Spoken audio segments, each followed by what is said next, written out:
युग के अंत में वेदों का अंतर्ध्यान हो जाता है। सृष्टि के आदि में स्वयंभू के द्वारा महर्षि लोगों ने वेदों को इतिहास के साथ अपनी तपस्या के बल पर प्राप्त किया। ऐसा भी प्रसिद्ध है कि परमात्मा ने सृष्टि के प्रारंभ से ही वेद के रूप में अपेक्षित ज्ञान का प्रकाश कर दिया। सृष्टि के प्रारंभ में स्वयंभू परमात्मा से ऐसी दिव्य वाणी का प्रादुर्भाव हुआ जो नित्य है और जिससे संसार की गतिविधियां चली। वेदों के इस ज्ञान को समझने के लिए चलते हैं वेदों की ओर। नमस्कार सभी को। आज हम ऋग्वेद के प्रथम मंडल के सूक्त 74 के बारे में जानेंगे। इसके ऋषि हैं गौतम, देवता हैं अग्नि और छंद है गायत्री। हमारे कथन को सुनने वाले अग्निदेव के निमित्त हम यज्ञ के समीप तथा सुदूर स्थान से भी उपस्थित होते हुए स्तुति मंत्र पर समर्पित करते हैं। सदैव जाज्वल्यमान वे अग्निदेव परस्पर स्नेह सौजन्य युक्त प्रजाओं के एकत्र होने पर दाताओं के ऐश्वर्य की रक्षा करते हैं। यज्ञ की सार्थकता के लिए परस्पर स्नेह और सहयोग अनिवार्य है।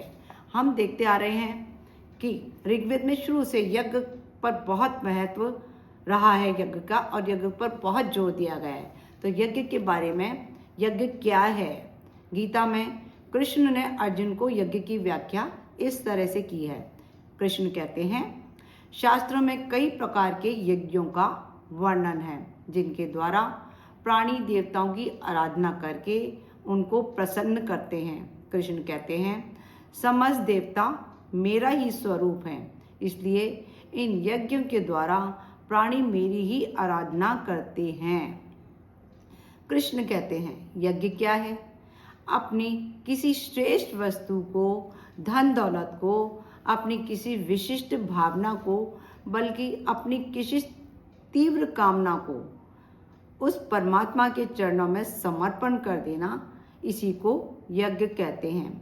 अपनी प्रिय वस्तु की कुर्बानी, यही यज्ञ की मूल भावना है। इसलिए शास्त्र कहते हैं कि यज्ञ में आहुतियां देने के बाद जो अन्न बच जाता है उसे खाने वाला मनुष्य सब पापों से मुक्त हो जाता है, और जो लोग केवल अपना ही पेट भरने की भावना से अन्न पकाते हैं वे पाप का ही भोजन करते हैं। कृष्ण कहते हैं कि प्राणी अपनी अपनी निष्ठा के द्वारा अलग अलग प्रकार से अलग अलग देवताओं की पूजा करने के लिए हवन आदि करते हैं, उसे ही यज्ञ कहते हैं। और कुछ लोग परमदानी होते हैं, वे अन्न धन आदि का दान करते हैं, वह भी द्रव्य यज्ञ कहलाता है। कई लोग निस्वार्थ भाव से विद्या दान करते हैं, उसे ज्ञान यज्ञ कहा जाता है। इसके अतिरिक्त अष्टांग योग साधन की कुछ यौगिक क्रियाएं भी हैं जिनके द्वारा कई योगी पुरुष आध्यात्मिक सिद्धियों के लिए प्राणायाम की क्रियाओं पर आधारित प्राण यज्ञ करते हैं। योगी जब तंत्र और मंत्र दोनों प्रकार की साधन पद्धतियों के द्वारा कभी अपान वायु में प्राण वायु का यज्ञ करते हैं और कभी प्राण वायु में अपान वायु का यज्ञ करते हैं, और कुछ योगी गूढ़ योग विद्या के द्वारा प्राण वायु और अपान वायु की गति को रोककर अपने प्राणों में ही हवन करते हैं। इस प्रकार की साधना का प्रयोग करने से पहले किसी सिद्ध गुरु से उसकी शिक्षा प्राप्त करना आवश्यक है। इसके लिए प्राणी को चाहिए कि बहुत विनम्र होकर उसे ज्ञान प्राप्त करना चाहिए और किसी सिद्ध गुरु से ही मार्गदर्शन लेना चाहिए।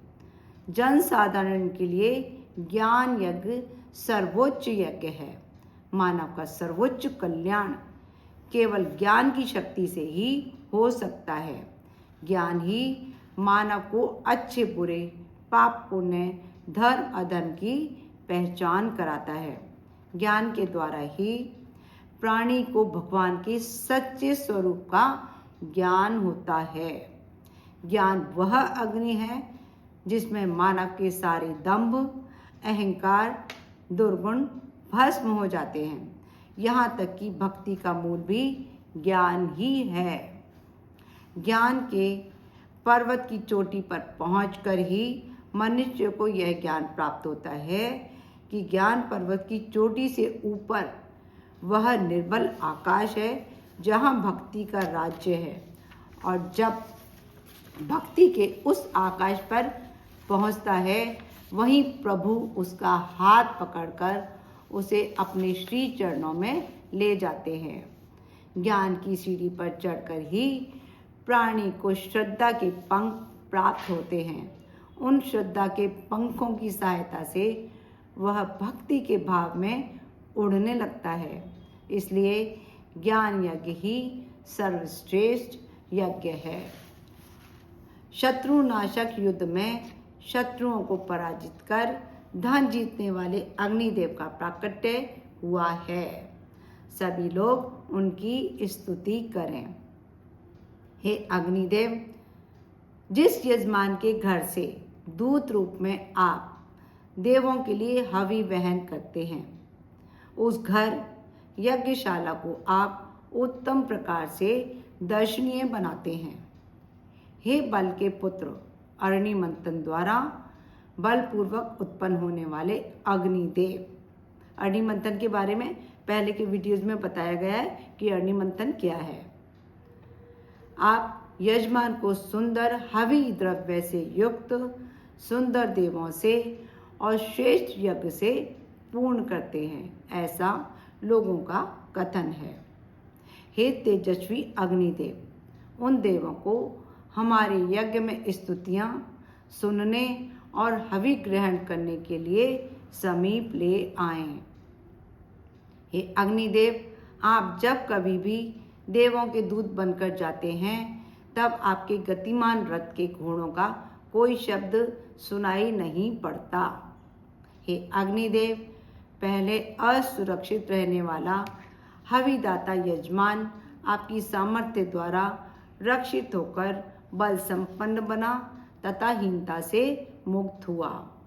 हे महान अग्निदेव, आप देवों को हवि प्रदान करने वाले यजमान को अतिशय तेज और श्रेष्ठ बल प्राप्त कराते हैं। ये हुआ आज हमारा सूक्त 74।